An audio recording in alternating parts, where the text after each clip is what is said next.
both these barns here, we're running trials. We're using Profit Pro in the east half, and we're using another product in the other. And what we're doing is we're seeing which product works best.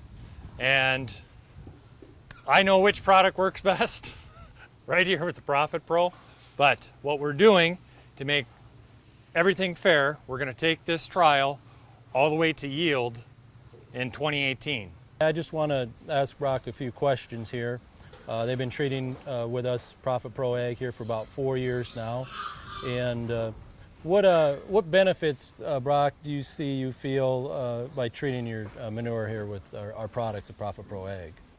The one thing that I notice, well, take it all the way to fall, easier vegetation. Throughout the summer we do have less flies because we do not get a crust. It keeps the manure more in suspension.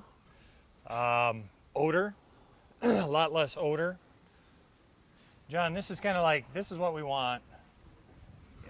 Chris always leaves me a report every month. I mean, I don't come out and I take pit covers off and look, because I can see everything from inside when I'm in the barn.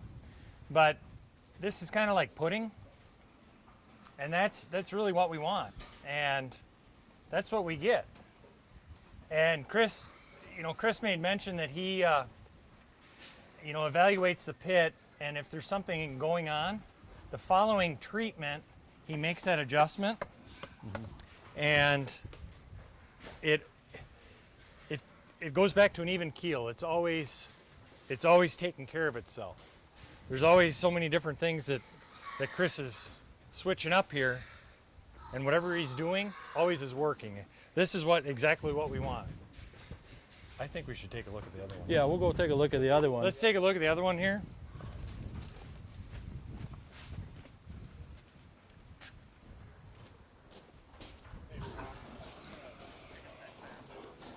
Oh, okay. Okay. This is our pit that we're running the trial. This is the west side of this 2,000 head barn. The east, remember, has got the Profit Pro in it. This has got the competitor. John had some really good pictures of how that product looked over there, kind of like the pudding as we were explaining. As you can see here, you got that 2 to 3 inch crust. Yeah, this is that 2 to 3 inch crust. It's like a carpet. Yeah, it's a carpet, and in that carpet, as you can see, are the fly producers. And it's really a mess. This pit is going to be very hard to agitate and very hard to get totally cleaned out. As you can see, one thing you may want to mention too is the level of the manure. Chris mentioned on the other pit about the level of that and how the Profit Pro product breaks down and digests the solids. You could see from the other one, we're at about 6.5 feet here, almost 7 feet of manure. It's not as liquidy, there's solids. It's probably going to be very hard to pump out. A lot more. Here's another issue that we also have, feeding, I don't know, should I get into this? DDGs? The DDGs, sure. Here's another issue, feeding DDGs. The integrator we grow for, and other integrators, they're all at that 30 to 40% in the finishing stage.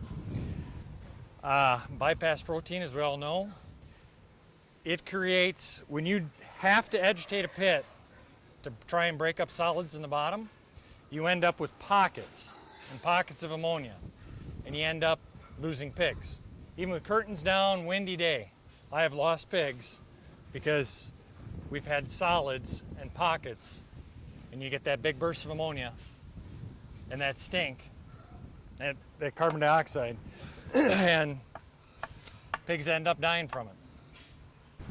Our products on the Profit Pro line, we've got specifically designed bacteria or microbes that are designed to live in anaerobic. The bottom of that pit is anaerobic. There's no oxygen present there.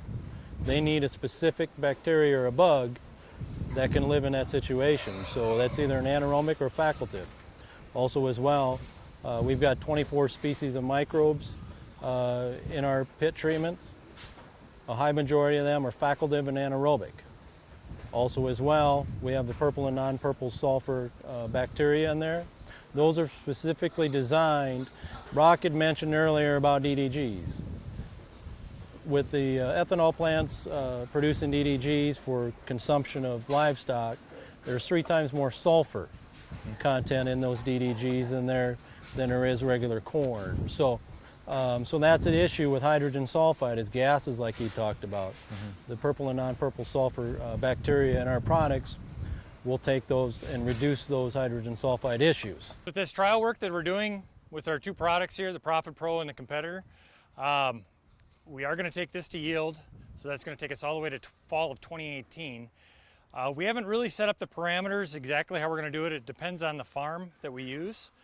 Well, we're kind of thinking it's going to be either 20 to 40 acre blocks of competitors and then side by side with Profit Pro. May even be a little less than that. It might be 20 acre strips or blocks, just so we get some of the same soil types for both products. It's going to be interesting to see as we go. We do sample all our manures. I've got 5 pits with all the barns I have. We do sample, and they all get sent in, and we NP and K, sulfur, all those tests are ran. So actually it'll be also interesting once we are pumping out this fall to see the difference between these 2 pits for NPK, sulfur, all those types of things. Because that on the agronomy side with our corn and bean program, it's also nice to know where those levels are at, what we need to add, what we need to buy, what we need to supplement, those types of things. So it all comes in handy when you have that information. But we should have that information by November of 18 for yield. Thank you.